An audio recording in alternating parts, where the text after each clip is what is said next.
Yo, what is going on, everyone? My name is Nick, or the Notorious Fantasy, and in today's video, we're going to be going in depth into 5 breakout players that you must draft in 2024 fantasy football. But before we get on into these 5 breakout players, I would like to ask that if you guys are new to the channel and you do end up enjoying today's video, that you please make sure to hit that subscribe button down below. And while you're down there, whether you are new to the channel or not, please make sure that you do leave a like on today's video. It would help me out a ton. If you want to follow me on Twitter or X, please do so at NotoriousFantasy. So without further ado, let's get into 5 breakout players that you must draft in 2024 fantasy football.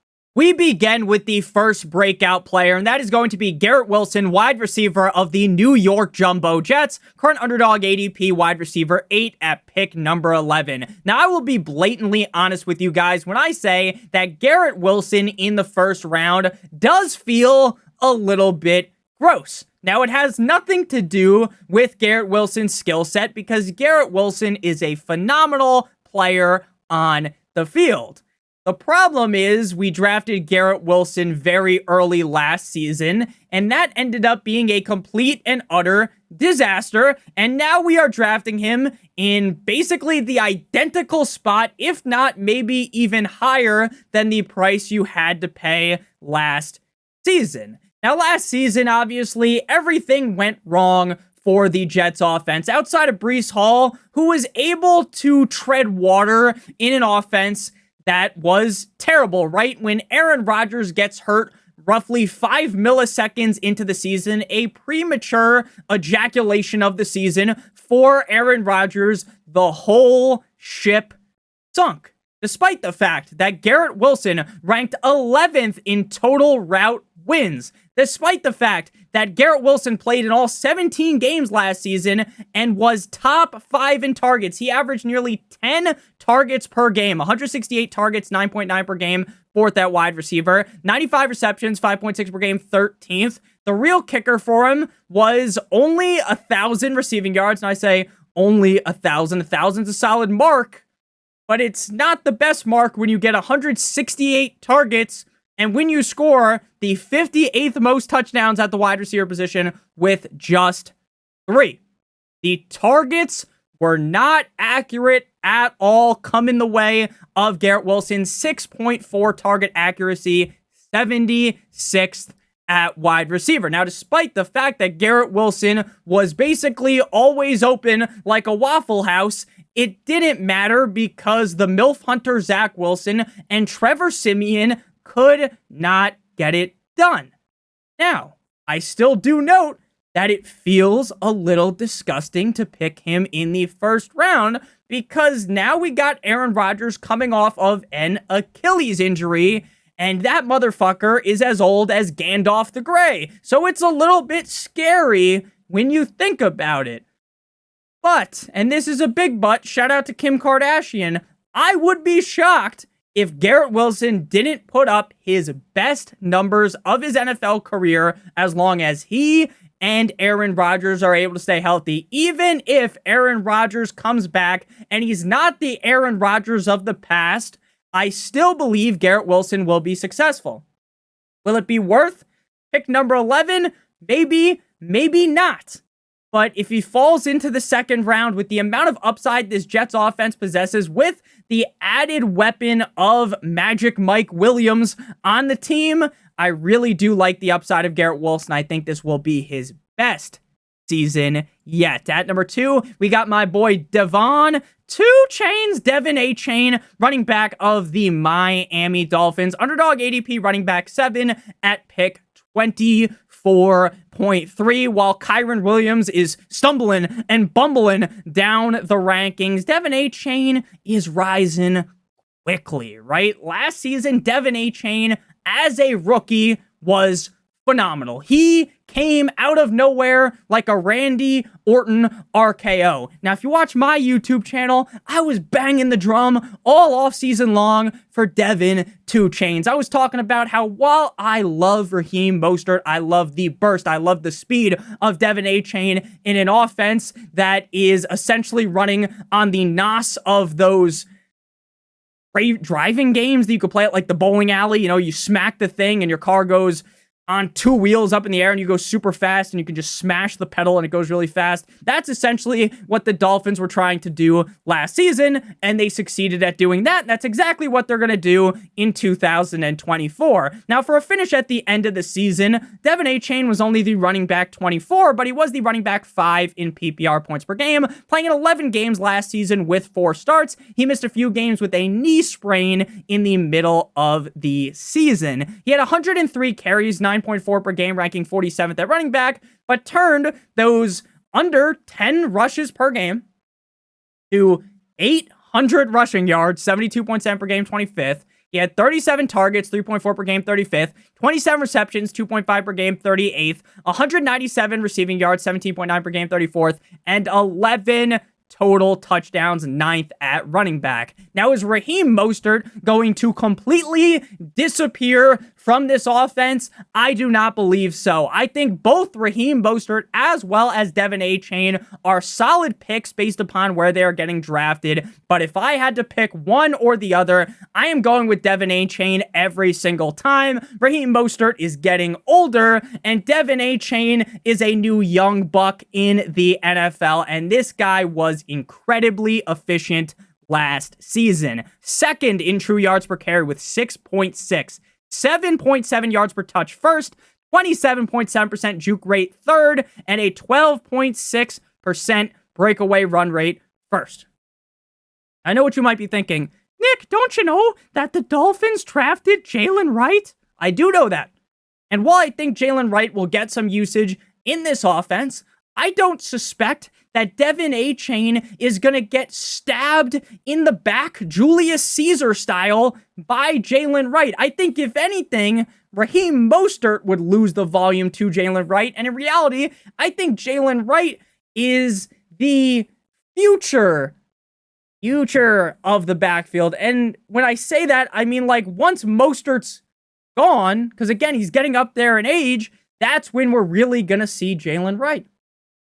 I think this offense wants to feature 2 backs, Devin Achane as well as Raheem Mostert. And if this Dolphins offense is able to figure out how to play when it gets a little bit colder, if they're able to figure out how to play deeper into the season, Devin Achane could legitimately be the running back number 1. The same argument we make for Jahmyr Gibbs is the same argument to make here for Devin Achane. Devin Achane has so much speed, does so well in open space, has solid pass catching upside that he doesn't need a Christian McCaffrey workload to be successful.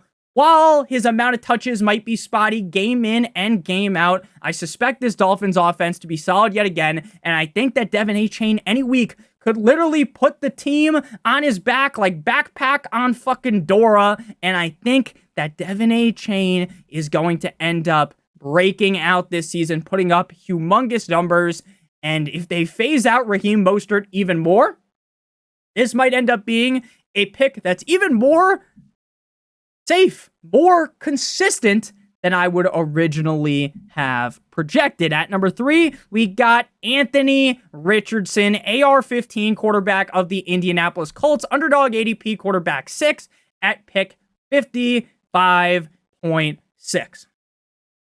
Now, if Anthony Richardson didn't get hurt last season, there is no doubt in my mind that he'd be coming off the board as a top 5 quarterback, and I wouldn't even be shocked at all if he was coming off the board as a top 3 quarterback.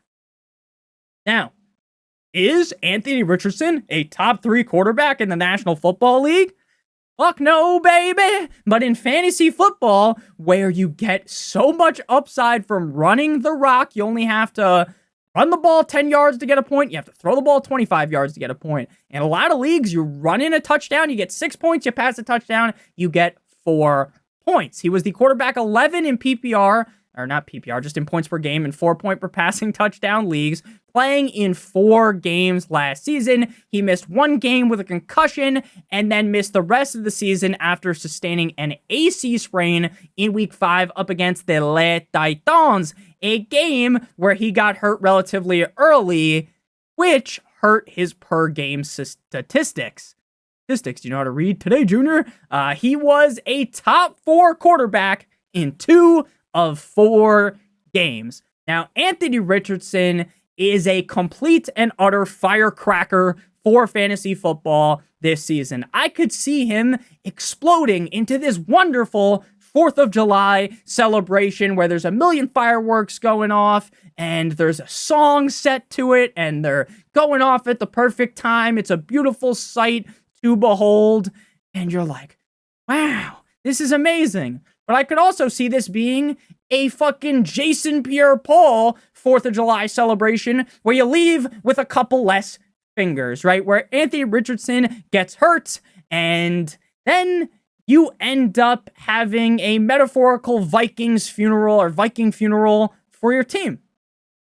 Now, something I preach in fantasy football is while I think early on you should really try to keep things safe as the draft opens up, as you get deeper and deeper into the draft, you kind of want to take that condom off your squad and get a little bit more risque. Now, I'm not saying to draft some player that's going in the 10th round at pick 55 where Anthony Richardson is going, but what I'm saying is that you don't need to be as safe in the middle rounds of the draft.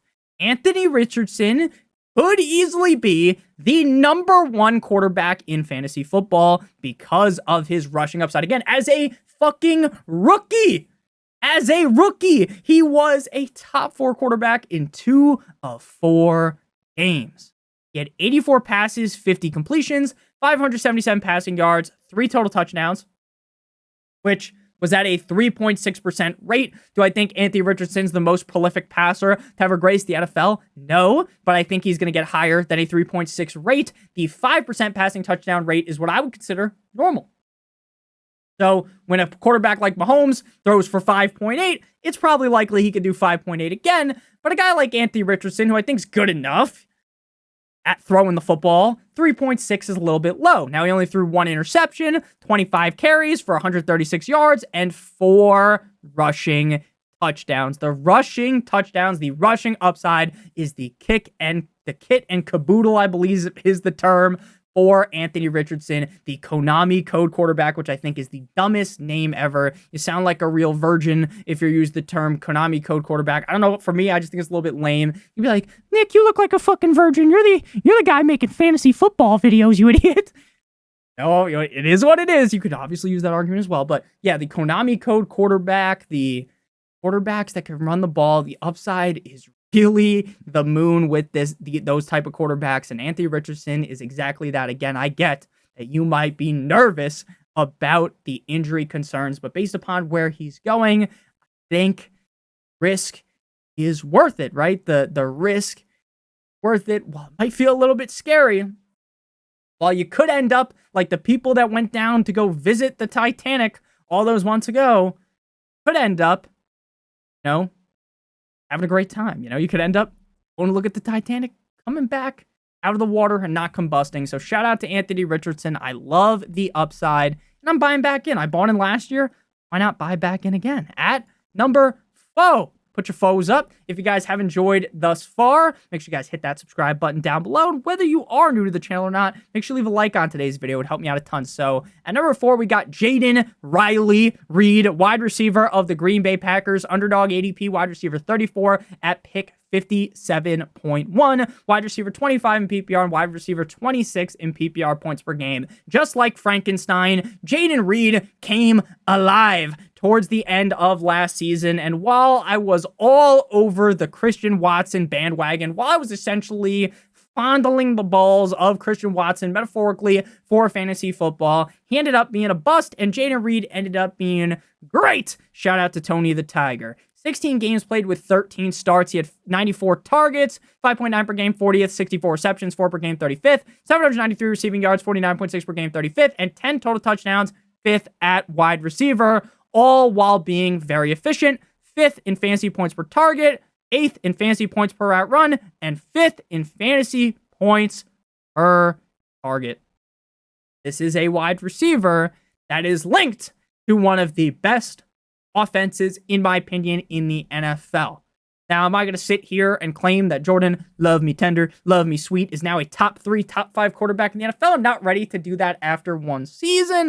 But what I am ready to tell you is I think under Matt LaFleur and this Green Bay Packers system, that if you're getting the wide receiver 1 on this team, which I think Jayden Reed is, I don't think Christian Watson's getting that thrown back.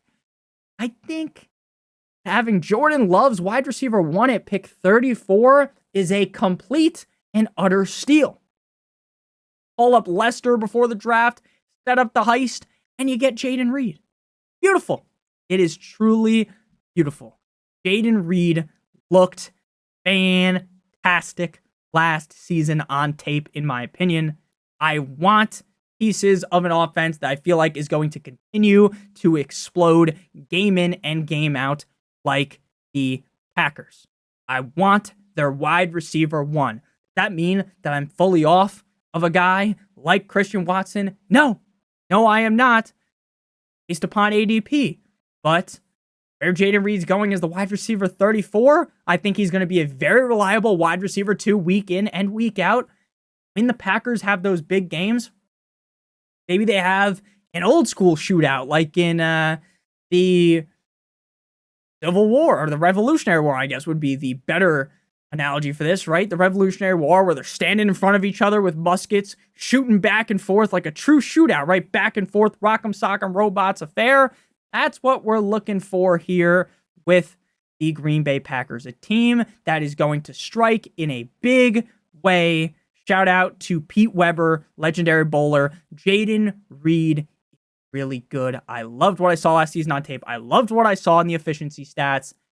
And I really do love Jordan Love. So I'm excited about the wide receiver 1 in this offense. And again, a wide receiver 34. I think people are going to start to buy into this, and it's going to change his price. At number 5, we got Kyle Pitts. Now, I know some people might be thinking, Nick, how can you draft Kyle Pitts again? I've drafted Kyle Pitts for the last 8 gazillion years, and all Kyle Pitts has done is left me with nothing, right? He's just bent me over a table metaphorically every year, and I can't stand it. I get it. Right? We've had the Marcus Mariota experience. We've had the Desmond Ridder experience, and it doesn't end the best for Kyle Pitts, right? We draft him highly year after year and just get left with crumbs, right? You were expecting a Thanksgiving-level feast, and you got a Salisbury steak, and I'm actually a Salisbury steak guy, but at the end of the day, if you were expecting a nice fucking turducken and you got a Salisbury steak, you'd be pretty pissed, right? If you were expecting some steak and lobster, and you got a kid's cuisine, you'd be pretty mad. And that's what it felt like to draft Kyle Pitts over the last couple of years. You could see the talent. You can see him standing there wide open. And it didn't matter because the quarterback play was that bad. Kyle Pitts last season ranked 7th in contested catch rate, 4th in yards per reception, and 14th in yards per target. The head coach that has his head not buried up his own ass, and Arthur Smith now gone. Bye-bye, buddy. With Desmond Ridder and friends out of there. Kirk Chains, Kirk Cousins in there. Again, I get Kirk Cousins, just like Rodgers, getting a little bit older, right? Who knows how they're going to look coming off the Achilles, but they can't look as bad as Desmond Ridder. Desmond Ridder in 3 years is going to be selling fucking car insurance. He's going to be dropping off your DoorDash. So Kyle Pitts is in much better hands now. 11th in targets, 16th in receptions, 11th in receiving yards, 18th in total touchdowns. I don't care what the stats say. I'm just putting them up in a ball and throwing them into the trash can like that old game. If anyone had that on their phone, like where you throw the ball and there'd be like a fan and it would curve into the basket. Kobe, if you know, you know. Everyone loved that game. At least I loved that game growing up. So Kyle Pitts in Atlanta with Kirk Cousins, with a new head coach that isn't a certified buffoon.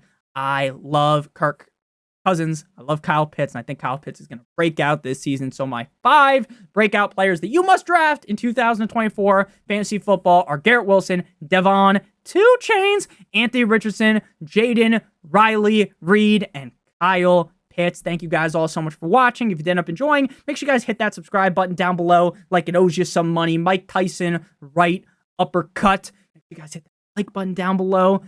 Whether you are new to the channel or not, it would help me out a ton. Check out one of the videos on your screen if you haven't seen them already. Love you guys all so much. Hope you have a great one. And as always, good boy.